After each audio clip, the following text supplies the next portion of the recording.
हमारी बॉडी में खाना कैसे पचता है वो मैं बताने वाली हूँ आपको।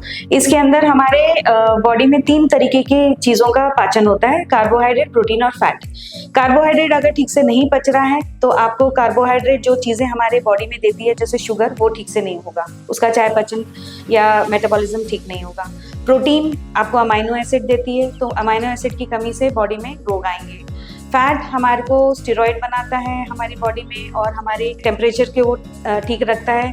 और जो फैटी एसिड्स होते हैं वो हमारी बॉडी के लिए बहुत ज़रूरी होते हैं। क्यों क्यों ज़रूरी होती हैं वो इतना मैं डीप में नहीं जा रही हूँ, बस मैं आपको इतना सा बता रही हूँ कि फैट हमारी बॉडी में बहुत सारी चीज़ें बनाती है। एक तो होती है सबसे इम्पॉर्टेंट स्टेरॉइड, जो कि हमारी बॉडी, जैसे आपको डॉक्टर्स दे देते हैं स्टेरॉइड, आपको कोई प्रॉब्लम हो जाती है तो वो क्यों देते हैं, क्योंकि आपकी बॉडी में उसकी ज़रूरत है, तो वो बहुत एक इम्पॉर्टेंट चीज़ है। तो इस तरीके से ये चीज़ कैसे होता है, आपके मुंह में जो है लार निकलती है, वो लार अगर कम होगी तो आपका कार्बोहाइड्रेट नहीं पचेगा, क्योंकि सबसे पहले आप मुंह से जो चबाते हैं, टुकड़े करते हैं, वो ईसोफेगस से आपके स्टमक में जाता है।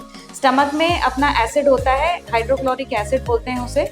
ये आपके सारे जो खाना आपने यहाँ तक डाला उसको और टुकड़ों में करता है, सेमी सॉलिड जैसा बनाने की कोशिश करता है, मतलब और छोटे छोटे टुकड़े करता है इसको। यहाँ पर आधी से ज़्यादा चीज़ें पचना शुरू होती है। उसके बाद ये सी जो कर्व है इसको ड्यूडेनम बोलते हैं। इसके अंदर आपका प्रोटीन अच्छी तरह से पचता है और इसको एड करने के लिए या इसकी मदद करने के लिए लिवर जो है गॉल ब्लैडर में बाइल डालता है। बाइल जो होता है उसके बाद आपका ये जो है पैंक्रियास से एंजाइम्स आते हैं जो कि आपके कार्बोहाइड्रेट, प्रोटीन और फैट को पचाने वाली चीज़ें आती हैं। यहाँ पे सबसे ज़्यादा फैट पचता है। तो आपके अगर यहाँ पर कोई एंजाइम की कमी हो, सपोज लिवर ठीक से काम नहीं कर रहा, आप खूब सारी दवाइयाँ लेते हो और अल्कोहल भी लेते हो, धूम्रपान भी करते हो, और अपना पोल्यूशन कितना है, ये मतलब हर तरीके के पोल्यूशन है, उसके कारण लिवर ठीक से काम नहीं कर रहा, भैया वो कितना काम करेगा, उसका एक क्षमता होती है काम करने की। और जैसे जैसे एज होती है सेल खत्म होने लगते हैं तो और भी प्रॉब्लम होती है। तो जैसे ही लिवर काम नहीं करेगा और यहाँ से बाइल ठीक से नहीं भेजेगा तो यहाँ पर प्रोटीन नहीं पचेगा। प्रोटीन नहीं पचेगा तो यहाँ पे बहुत सारी चीज़ें होती हैं, जैसे कि ये खुद ही भी एब्जॉर्ब करता है।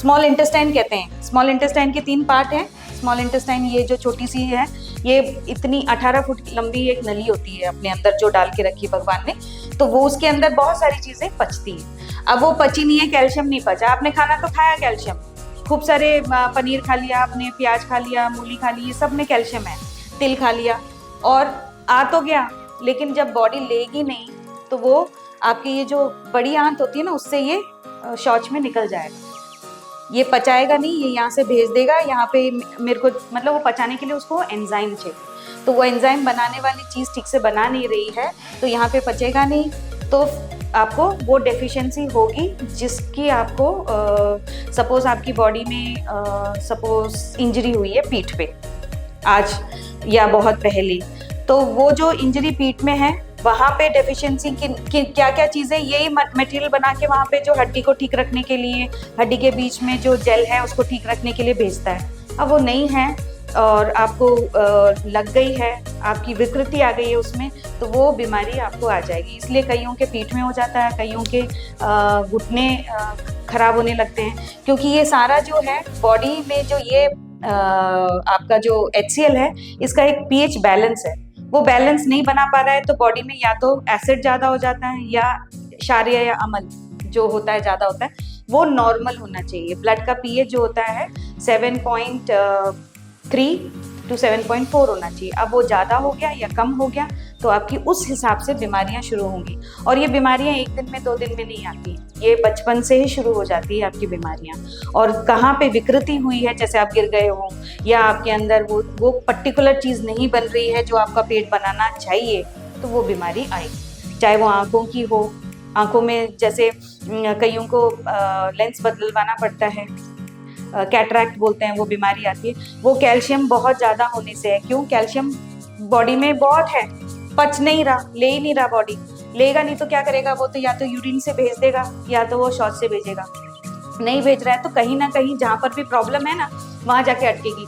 लोग बोलते हैं शोल्डर फ्रोजन शोल्डर हो गया, वो फ्रोजन शोल्डर क्यों हो गया? क्योंकि हड्डी के ऊपर हड्डी चढ़ रही है, जहाँ अंदर घुसना चाहिए कैल्शियम, विटामिन डी है नहीं कैल्शियम को घुसेरने के लिए, तो आपके उस जगह की प्रॉब्लम आ जाएगी। तो लोगों का कंधा नहीं उठता, मेरे पास बहुत सारे फ्रोजन शोल्डर के इसलिए आते हैं कि कंधा नहीं उठ रहा, तो हम जैसे ही वो ट्रीटमेंट अब उनका कैल्शियम का जो बॉडी से जहाँ पे ज़रूरत नहीं है वहाँ से निकाल देते हैं, तो वो एरिया जो खुल जाता है और हाथ काम करने लगता है। तो ये सारा जो न्यूरोथेरेपी है ना, ये पूरी आपकी जो सिस्टम है, साइंटिफिकली जो बॉडी है उसी के हिसाब से बनी हुई है। आपको जो चीज़ों में प्रॉब्लम है उसी चीज़ को हम टारगेट करके ठीक करते हैं। जैसे आपका स्मॉल इंटेस्टाइन नहीं काम करेगा, आपके पॉइंट है स्मॉल इंटेस्टाइन के पाँव में, तो हम उसको दबा के यहाँ पे रक्त संचार बढ़ाते हैं। रक्त संचार बढ़ेगा, ब्लड सप्लाई बढ़ेगा, ब्लड सप्लाई बढ़ेगा तो एंजाइम्स और जो चीज़ें आपको चाहिए वो इसको मिलेगी, तो ये अपना काम सुचारू रूप से करेगा। इसलिए न्यूरोथेरेपी सबसे पहले पेट ठीक करता है, उसके बाद वो जाकर